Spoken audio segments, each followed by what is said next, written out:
ସରକାର ତ ଏଭଳି ଲୋକଙ୍କର ବହୁ ରେସନ କାର୍ଡ ଫେରେଇ ନେଇଛନ୍ତି।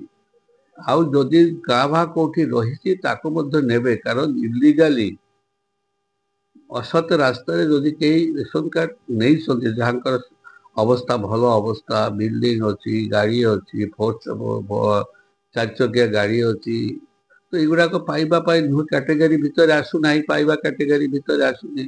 ଯଦି ଏମିତି ଅଛି ନିଶ୍ଚିତ ଭାବରେ ଯେଉଁ ମାର୍କେଟିଂ ଇନ୍ସପେକ୍ଟର ମାନେ ଅଛନ୍ତି ସେମାନେ ଅନୁସନ୍ଧାନ କରିବେ ଏବଂ ସେମାନେ ସେ କାର୍ଡ ଫେରେଇ ଦେବେ। ସେ କାର୍ଡ ଫେରେଇ ନେଲେ କିଛି ଗରିବ ଲୋକମାନେ ପାଇପାରିବେ, ସେମାନେ ନେବା ଦ୍ୱାରା କିଛି ଗରିବ ଲୋକ ପାଇପାରୁନାହାନ୍ତି। ଏଇଟା ତ ଗୋଟେ ନିଶ୍ଚିତ ଭାବରେ ସରକାରୀ ପଦକ୍ଷେପ ନେବେ ନିଶ୍ଚିତ ଭାବରେ। ଠିକ କଥା, କାରଣ ଯୋଉମାନଙ୍କ ଦରକାର ନାହିଁ ସେ କାହିଁକି ସରକାରୀ ସାହାଯ୍ୟ ନେବେ? ଯାହାଙ୍କର ନିହାତି ଦରକାର ସେ ନିଅନ୍ତୁ, ଯାହାର ଦରକାର ନାହିଁ ସେ ନେଲେ ଆଉ ଜଣେ ଦରକାରୀ ଲୋକ ପାଇବେନି ଯେ, ସେ ତ ସମସ୍ୟା ହବ। ଆପଣ ତ ପୂର୍ବରୁ ସରକାର ଥିଲା ବେଳକୁ ଆପଣ ଯେତେବେଳେ ବିଧାୟକ ଥିଲେ ଏଭଳି ସମସ୍ୟା ବହୁତ ଲାଗିଥିଲା। ଆପଣ ଜାଣିଥିବେ ଯେହେତୁ ଗରିବମାନଙ୍କ ପାଖରେ ରାସନ କାର୍ଡ ପହଞ୍ଚି ପାରୁନଥିଲା, ବହୁତ ପିଲା ହଇରାଣ ହଉଥିଲେ। ନାଇଁ, ଯାହା ଅତୀତରେ ହେଇଥିଲା ସେଟା ତ ଗଲା। ବର୍ତ୍ତମାନ ସରକାରରେ କୌଣସି ଭୁଲ ତ୍ରୁଟି ହବ ନାହିଁ। ଇଏ ସ୍ୱଚ୍ଛ ସରକାର, ଜନତାର ସରକାର।